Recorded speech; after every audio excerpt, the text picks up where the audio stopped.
어머니는 가족이 아니잖아요. 며느리가 남편에게 한 말 한마디, 그 말을 문 밖에서 들은 시어머니는 조용히 결심했습니다.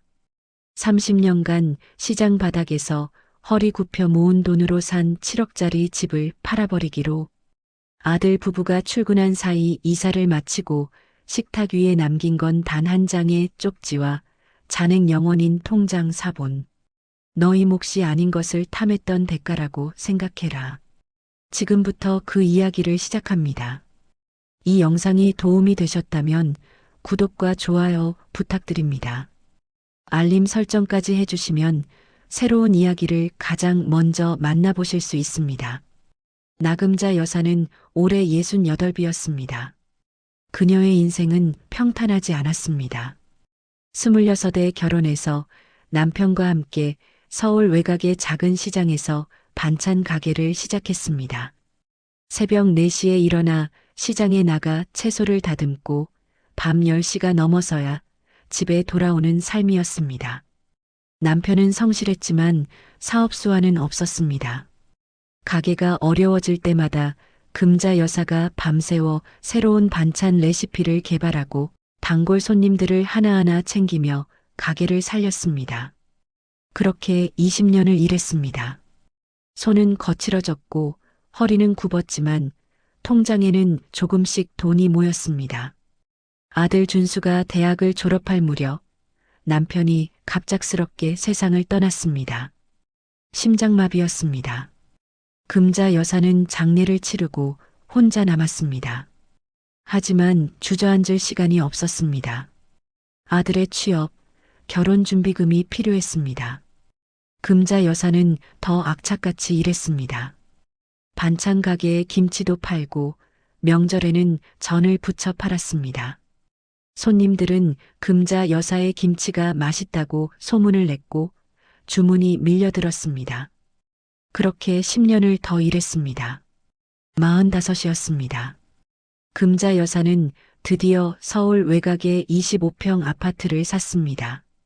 2억 5천만 원. 시장에서 30년을 일해본 돈의 전부였습니다. 아파트 계약서에 도장을 찍을 때 금자 여사는 눈물이 났습니다. 이 집은 단순한 부동산이 아니었습니다. 그녀의 30년 인생이 담긴 증표였습니다. 아들 준수는 그 무렵 결혼을 했습니다. 며느리 선영은 대학 동기로 똑똑하고 야무진 여자였습니다. 금자 여사는 며느리가 마음에 들었습니다. 결혼식 비용도 금자 여사가 대부분 부담했고 신혼집 전세금도 3천만 원을 보탰습니다. 어머니 감사합니다. 제가 열심히 벌어서 꼭 갚을게요. 선영은 그렇게 말했지만 갚지 않았습니다. 금자 여사는 개의치 않았습니다. 며느리가 행복하면 그것으로 충분했습니다. 5년 후 손주가 태어났습니다. 금자 여사는 시장 일을 줄이고 손주를 돌보러 다녔습니다. 아들 부부는 모두 직장인이었기에 금자 여사의 도움이 절실했습니다.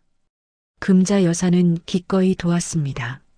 손주가 어린이집에 갈 때까지 4년간 금자 여사는 거의 매일 아들 집에서 아이를 돌봤습니다.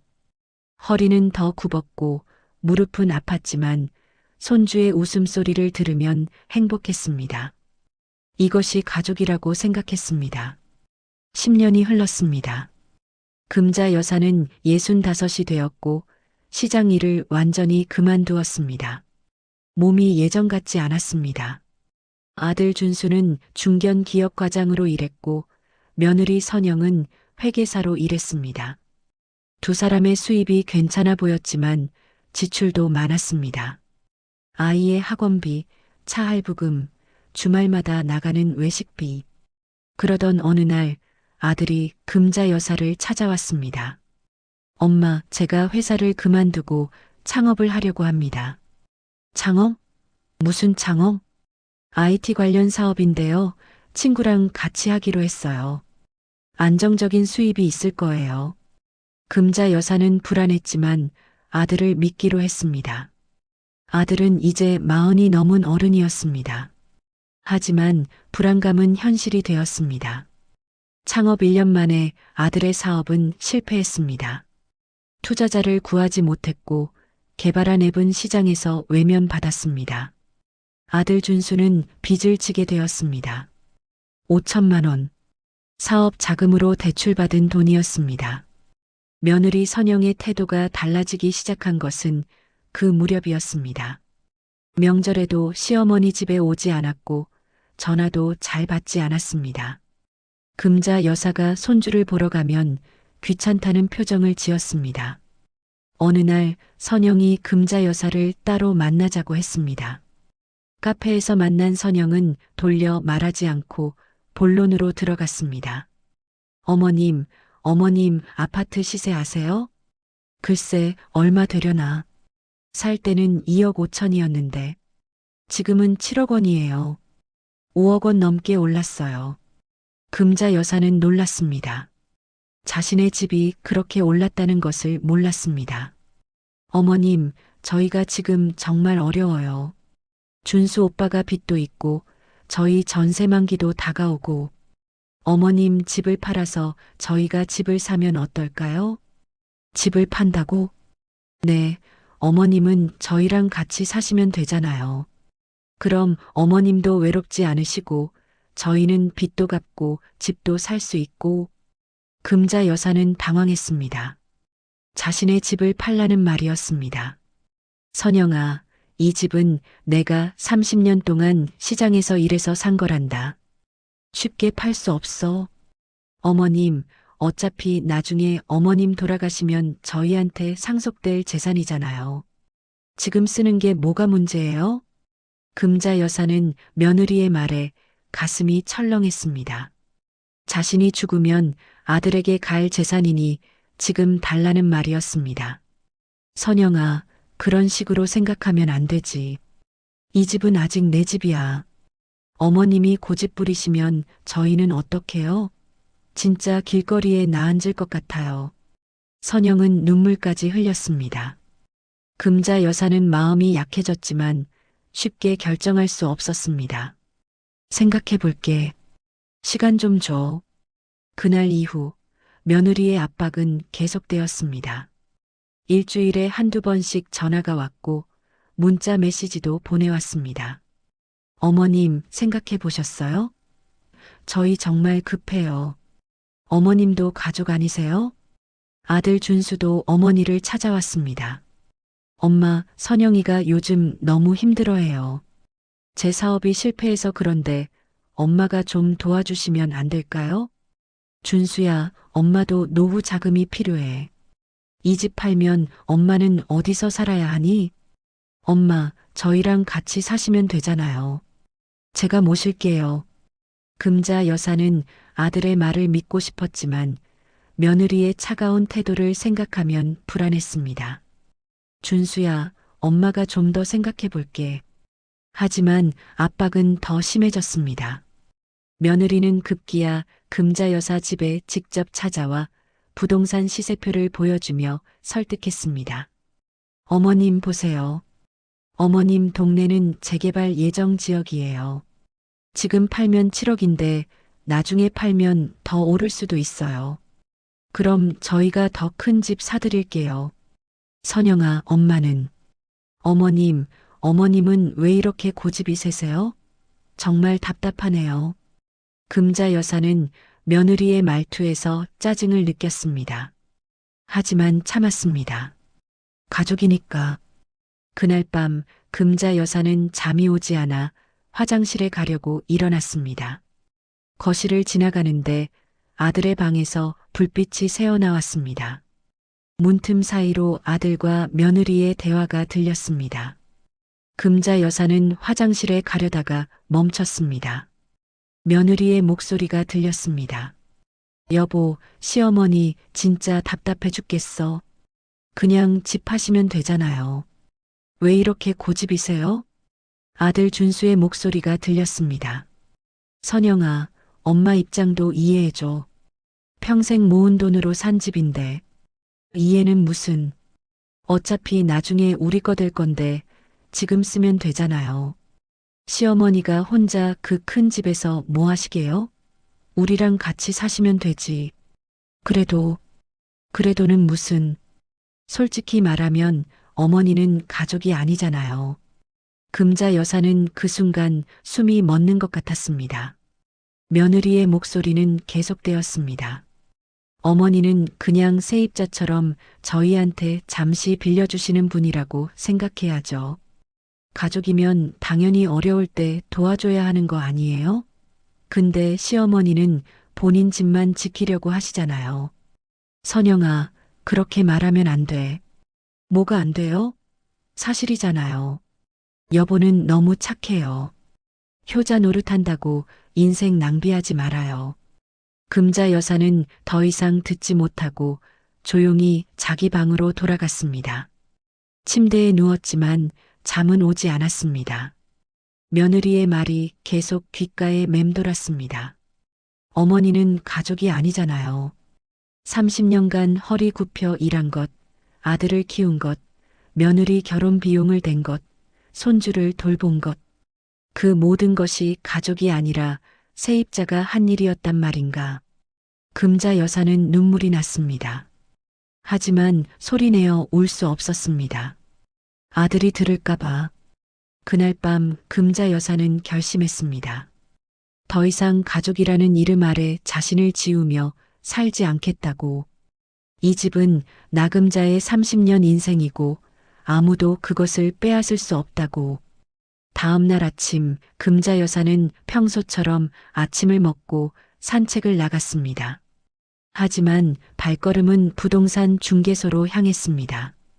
부동산 중개소 문을 열고 들어가는 것이 쉽지 않았습니다. 30년을 함께한 집을 파는 일이었습니다. 하지만 금자 여사는 더 이상 망설이지 않았습니다. 사장님, 제 아파트 팔고 싶은데요. 부동산 중개인은 금자 여사를 잘 알고 있었습니다. 15년 전 이 집을 계약할 때 도와준 사람이었습니다. 어머님, 무슨 일 있으세요? 갑자기 집을 파신다니. 제 사정이 있어요. 빨리 팔고 싶은데 가능할까요? 어머님 동네는 인기가 좋아서 금방 나갈 거예요. 시세가 7억 정도 되는데 금매로 6억 5천에 내놓으시면 한 달 안에 팔릴 겁니다. 그렇게 해주세요. 그리고 한 가지 부탁이 있는데요. 말씀하세요. 제 아들과 며느리한테는 절대 알리지 말아주세요. 계약 끝날 때까지요.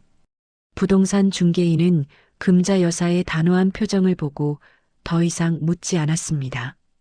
알겠습니다, 어머님. 제가 조심하겠습니다. 2주일 후 매수자가 나타났습니다. 신혼부부였습니다. 금자 여사는 집을 보러 온 그들을 맞이했습니다. 젊은 부부는 집을 보고 마음에 들어 했습니다. 어머니, 집이 정말 깨끗하네요. 관리 잘하셨어요. 고맙습니다. 30년 살았으니까요. 30년이나요? 그럼 정이 많이 들으셨겠네요. 금자 여사는 잠시 말을 잃었습니다.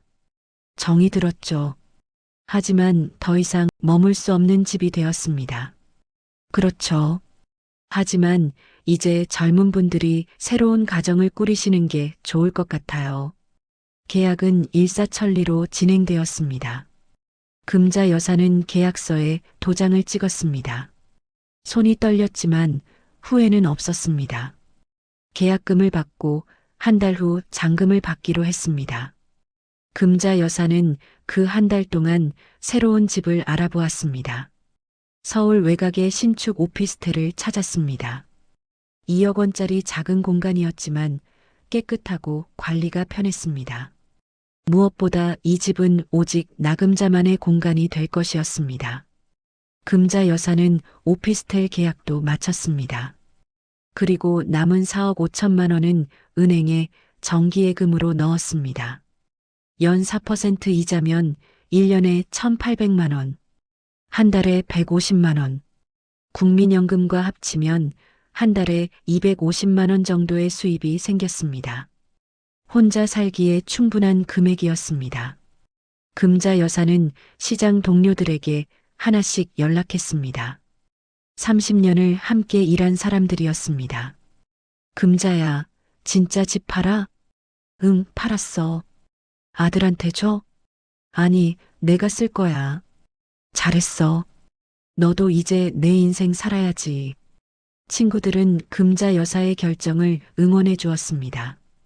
그들도 비슷한 고민을 하고 있었습니다. 자식에게 모든 것을 주고 정작 자신은 초라하게 사는 삶. 금자 여사의 선택은 그들에게도 용기를 주었습니다. 잔금을 치르는 날, 금자 여사는 이사업체를 불렀습니다. 아들 부부가 출근한 평일 오전이었습니다. 금자 여사는 혼자 살았기에 짐이 많지 않았습니다. 옷가지와 몇 가지 가재도구, 그리고 사진 앨범 몇 권. 이사업체 직원들이 짐을 나르는 동안 금자 여사는 집안을 천천히 둘러보았습니다. 거실, 안방, 작은 방. 30년의 기억이 담긴 공간이었습니다. 하지만 이제 이곳은 남의 집이 될 것이었습니다. 금자 여사는 식탁 위에 A사 용지 한 장을 놓았습니다. 며칠 전에 써둔 편지였습니다. 그리고 그 옆에 통장 사본을 놓았습니다. 잔액 0원. 모든 돈을 인출해서 새 통장으로 옮긴 후였습니다. 편지에는 이렇게 적혀 있었습니다. 준수야, 선영아. 이 집은 팔았다. 6억 5천만 원에 팔렸고 그 돈으로 나는 내 집을 샀다. 너희에게 상속해줄 재산은 이제 없다. 나는 30년 동안 시장 바닥에서 허리 굽혀 일하며 이 집을 샀다. 이 집은 단순한 부동산이 아니라 나금자라는 사람의 삶의 증표였다. 하지만 너희는 이 집을 너희가 받을 유산으로 생각했다. 내가 죽으면 당연히 너희 것이 될 재산이니 지금 달라고 했다. 선영아, 내가 한 말을 나는 들었다. 어머니는 가족이 아니잖아요. 그 한마디가 내 30년 헌신이 무엇이었는지 깨닫게 해주었다. 너희가 옳다. 나는 가족이 아니었다. 가족이라면 서로 존중하고 아껴야 하는데 너희는 나를 이용할 도구로만 봤다. 그러니 나도 가족으로서의 의무를 다할 필요가 없다. 나는 이제 너희의 어머니가 아니라 70년의 삶을 스스로 책임지는 한 명의 독립된 인간으로 살 것이다. 너희가 정말 어렵다면 너희 스스로 해결해라. 나는 내 노후를 지킬 권리가 있다. 너희 몫이 아닌 것을 탐했던 대가라고 생각해라. 나금자. 금자 여사는 편지를 다시 한번 읽어보고 식탁 위에 놓았습니다. 그리고 집 열쇠를 그 옆에 놓았습니다. 새 주인에게 넘겨줄 열쇠였습니다. 이사업체 직원이 말했습니다. 어머님, 다 실었습니다. 고맙습니다. 그럼 갑시다. 금자 여사는 마지막으로 집을 둘러보고 현관문을 닫았습니다. 30년의 삶에 작별을 고하는 순간이었습니다. 그날 저녁 며느리 선영이 먼저 집에 도착했습니다. 현관문을 열고 들어서는데 집안이 이상했습니다. 너무 조용했습니다. 시어머니는 보통 이 시간에 저녁 준비를 하고 있었는데 부엌에 불이 꺼져 있었습니다. 어머님? 대답이 없었습니다. 선영은 시어머니 방문을 열었습니다. 방이 텅 비어 있었습니다. 옷장도 비어 있고 침대 위에 이불도 사라졌습니다. 뭐야 이게? 선영은 급히 다른 방들을 확인했습니다. 거실, 화장실, 창고. 시어머니의 물건들이 모두 사라졌습니다. 그때 식탁 위의 종이가 눈에 들어왔습니다. 선영은 편지를 집어들고 읽기 시작했습니다. 얼굴이 점점 창백해졌습니다. 편지를 다 읽을 무렵 남편 준수가 퇴근했습니다. 여보, 무슨 일이야? 선영은 떨리는 손으로 편지를 건넸습니다. 이것 좀 봐요. 준수는 편지를 읽었습니다. 그의 얼굴에서 혈기가 가셨습니다. 엄마가 집을 팔았다고? 어머니가 미쳤나 봐요. 우리한테 한마디도 없이 집을 팔다니. 준수는 황급히 어머니에게 전화를 걸었습니다. 하지만 전화는 받지 않았습니다. 문자를 보냈습니다. 엄마 어디세요? 연락 주세요. 하지만 답장은 없었습니다. 이게 대체 무슨 일이야? 준수는 편지를 다시 읽었습니다. 어머니는 가족이 아니잖아요 라는 문장이 눈에 들어왔습니다. 그는 깨달았습니다. 그날 밤 아내와 나눈 대화를 어머니가 들었다는 것을. 선영아, 엄마가 우리 대화를 들은 것 같아. 뭐라고요? 지난주에 우리 어머니 집 판다고 이야기했잖아. 내가 한 말 어머니가 들으신 거야. 선영은 얼굴이 하얗게 질렸습니다. 그날 밤 자신이 한 말들이 떠올랐습니다. 설마 그때, 응, 엄마가 화장실 가려다가 들으신 것 같아. 그럼 어떡해요? 어머니가 오해하신 거예요. 제가 그런 뜻으로 한 말이 아니었는데. 하지만 이미 늦었습니다. 금자 여사는 집을 팔고 떠났습니다. 다음 날 준수는 부동산 중개소를 찾아갔습니다. 15년 전에 어머니 집 계약을 도와준 그 중개인이었습니다. 사장님, 저희 어머니가 집을 파셨다면서요? 네, 한 달 전에 파셨습니다. 왜 저한테 연락을 안 하셨어요? 어머님이 아드님한테 알리지 말라고 하셨습니다. 저는 어머님 요청대로 한 거예요. 지금 어머니가 어디 계신지 아세요? 그건 저도 모릅니다. 죄송합니다. 준수는 부동산을 나왔습니다. 절망감이 밀려왔습니다. 어머니는 연락도 받지 않고 집도 팔고 어디로 가셨는지도 모르는 상황이었습니다. 그날 밤 준수와 선영은 말없이 앉아 있었습니다. 선영이 먼저 입을 열었습니다. 여보, 우리 잘못한 거 맞죠? 저는 진짜 그런 뜻으로 말한 게 아니었어요. 그냥 답답해서 나온 말이었는데. 선영아, 엄마 입장에서 생각해봐. 30년 동안 모은 돈으로 산 집인데 우리가 그걸 당연하게 달라고 했잖아. 하지만 우리도 정말 어려웠잖아요. 그래도 엄마 집을 팔아서 해결하려고 한 건 잘못이야. 나도 이제야 알겠어. 내가 얼마나 이기적이었는지. 준수는 머리를 감싸쥐었습니다. 일주일 후 금자 여사에게서 문자가 왔습니다. 만나고 싶으면 내일 오후 3시에 새 주소로 와라. 준수와 선영은 다음 날 금자 여사가 알려준 주소로 찾아갔습니다. 서울 외곽의 신축 오피스텔이었습니다. 20층 작은 방. 금자 여사는 문을 열어주었습니다. 들어와. 금자 여사의 목소리는 차가웠습니다. 준수와 선영은 조심스럽게 들어갔습니다. 작은 원룸이었지만 깨끗하게 정돈되어 있었습니다. 앉아라. 두 사람은 작은 소파에 앉았습니다. 금자 여사는 맞은편 의자에 앉았습니다. 엄마, 죄송합니다. 저희가 잘못했어요. 준수가 먼저 말했습니다. 선영도 고개를 숙였습니다. 어머님, 정말 죄송해요. 제가 말을 잘못했어요. 그런 뜻이 아니었는데. 금자 여사는 두 사람을 차갑게 바라보았습니다. 말을 잘못했다고? 선영아, 너는 진심으로 그렇게 생각했잖니? 내가 가족이 아니라고. 어머님, 아니에요. 저는. 거짓말하지 마라. 나는 다 들었어. 내가 한 말 하나하나. 금자 여사는 준수를 바라보았습니다.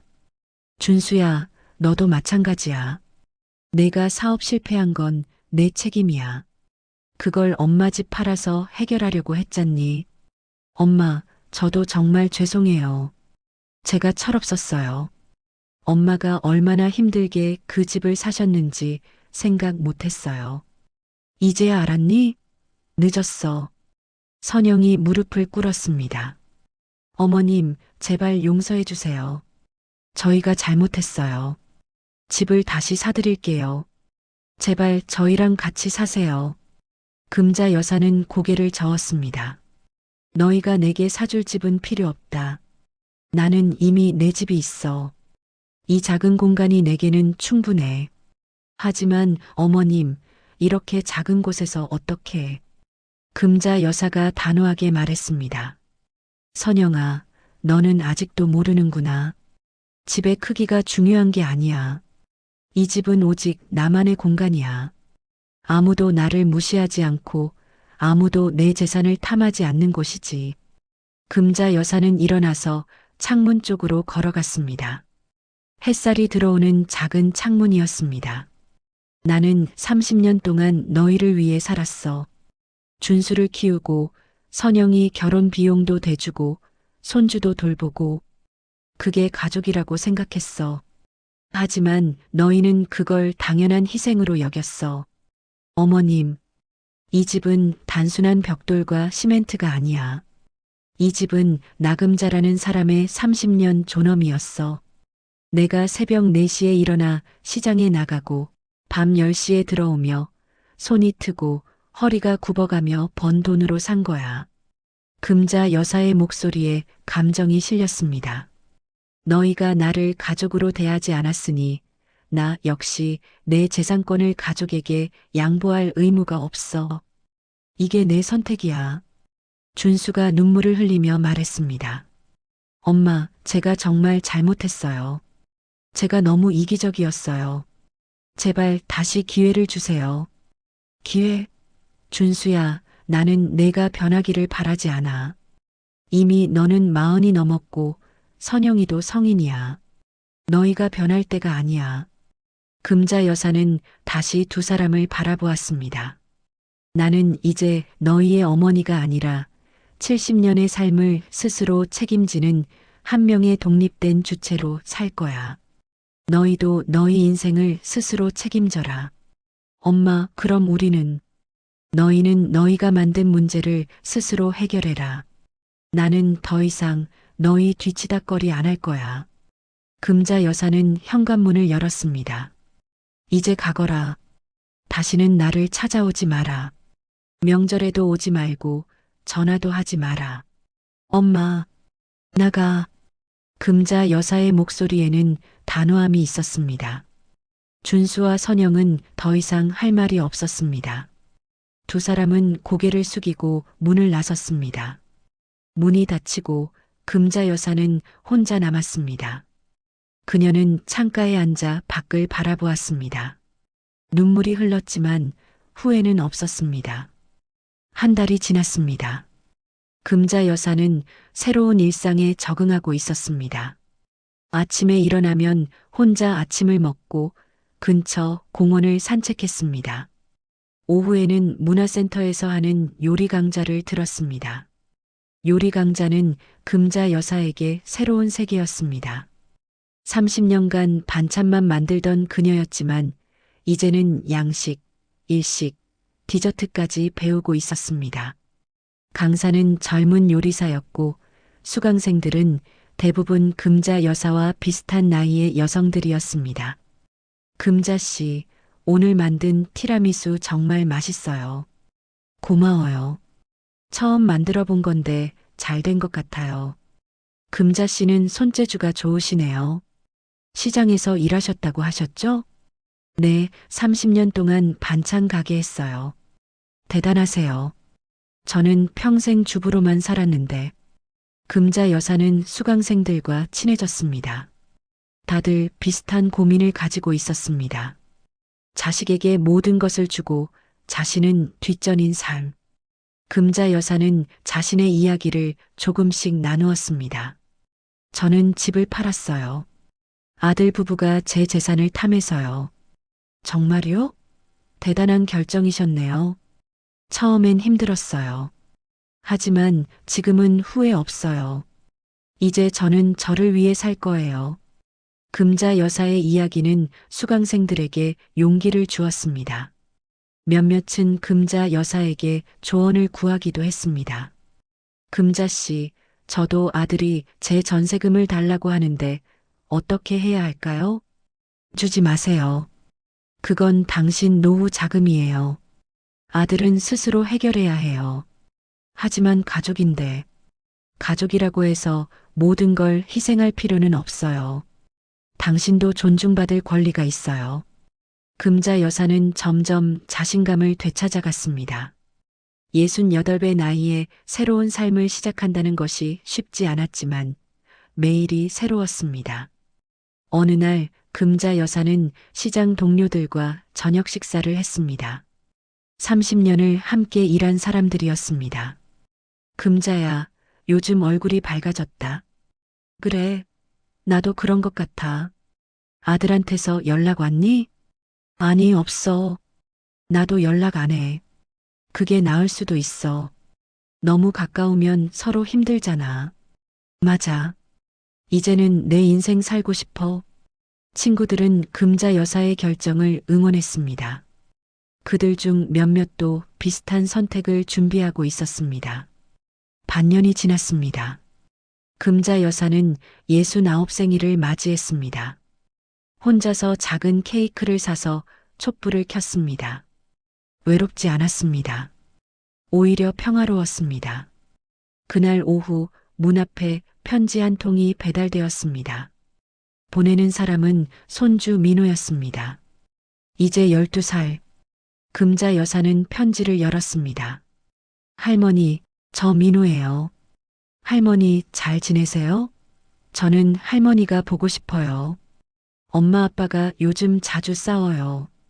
아빠는 할머니한테 잘못했다고 후회한대요. 엄마도 울면서 할머니 이야기해요. 저도 할머니한테 잘못했어요. 할머니가 저 돌봐주실 때 저는 할머니한테 짜증도 내고 그랬어요. 죄송해요. 할머니, 저 한 번만 봐주시면 안 될까요? 할머니 보고 싶어요. 민호 올림. 금자 여사는 편지를 읽고 눈물이 났습니다. 손주가 보고 싶었습니다. 하지만 쉽게 결정할 수 없었습니다. 아들 부부를 다시 만나면 똑같은 상황이 반복될 것 같았습니다. 금자 여사는 답장을 썼습니다. 민호야, 할머니도 민호가 보고 싶단다. 하지만 지금은 할머니가 할머니 인생을 살아야 할 때야.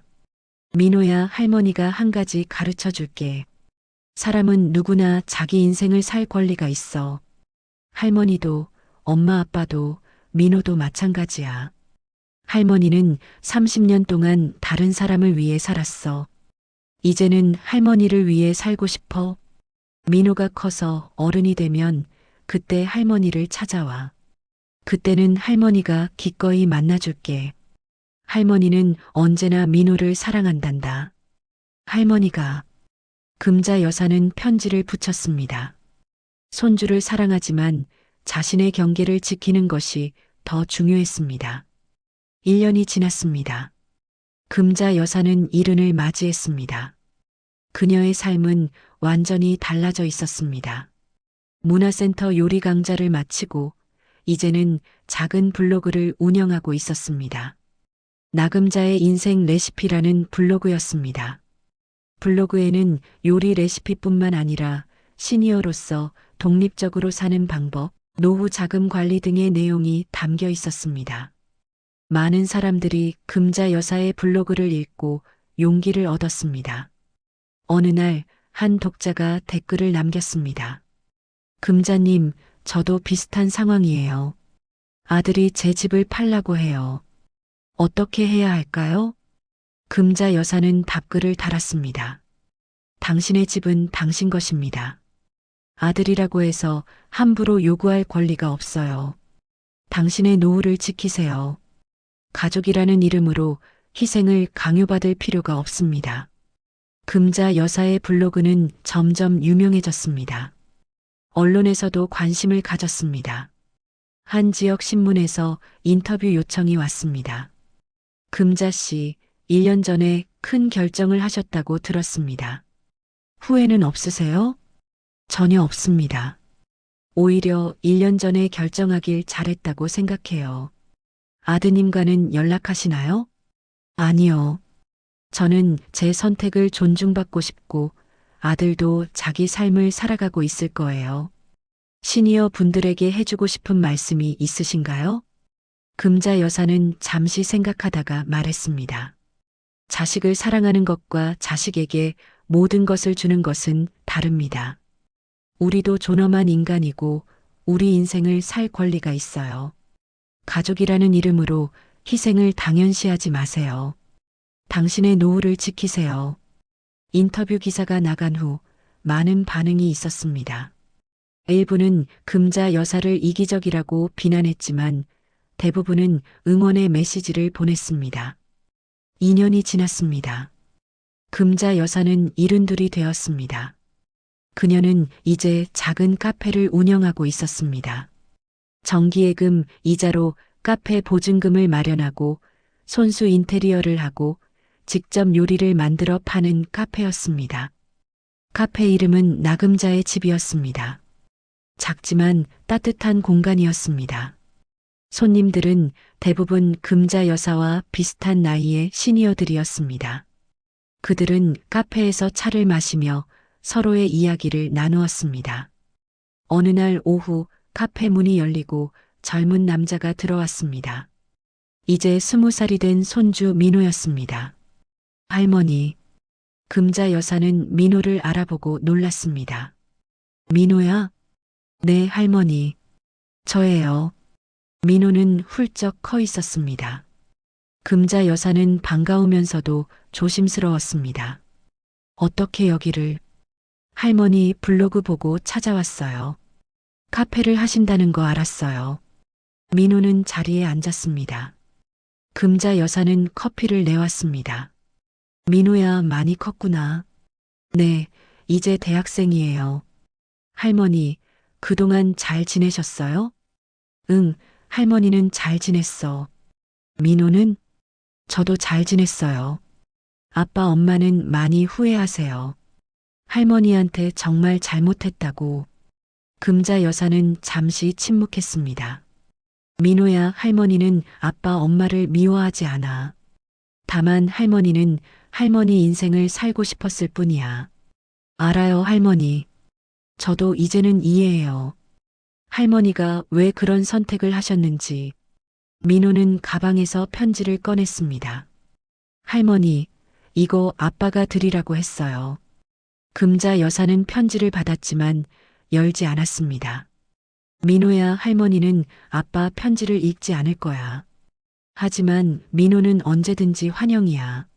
넌 할머니 손주니까. 감사해요, 할머니. 민호야, 할머니가 한 가지 말해줄게. 사람은 누구나 자기 인생의 주인이야.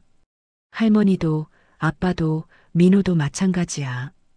자기 인생을 소중히 여기고 다른 사람의 인생도 존중해야 해. 네, 할머니. 명심할게요. 민호는 1시간 정도 머물다가 일어났습니다. 할머니, 다음에 또 올게요. 그래, 언제든지 와. 민호가 나가고 금자 여사는 혼자 창밖을 바라보았습니다. 석양이 지고 있었습니다. 아름다운 풍경이었습니다. 금자 여사는 중얼거렸습니다. 나금자, 내가 해냈구나. 내 이름으로 사는 인생을. 나금자 여사의 이야기는 많은 시니어들에게 울림을 주었습니다. 가족이라는 이름으로 희생을 강요받던 시니어들이 자신도 존엄한 인간이며 자신의 삶을 살 권리가 있다는 것을 깨달았습니다.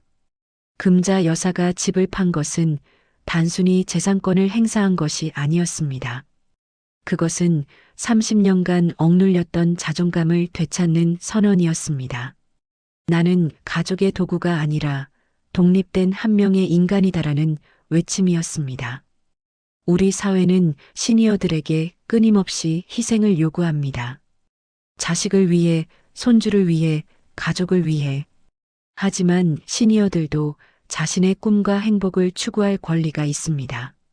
여러분도 금자 여사처럼 용기를 내시길 바랍니다.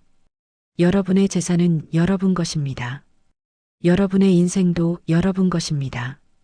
가족이라는 이름으로 모든 것을 내어줄 필요는 없습니다. 나금자 여사가 식탁 위에 남긴 쪽지의 마지막 문장을 다시 한번 떠올려 봅니다. 나는 이제 70년의 삶을 스스로 책임지는 한 명의 독립된 주체로 살 것이다. 이 영상이 도움이 되셨다면 구독과 좋아요, 알림 설정 부탁드립니다.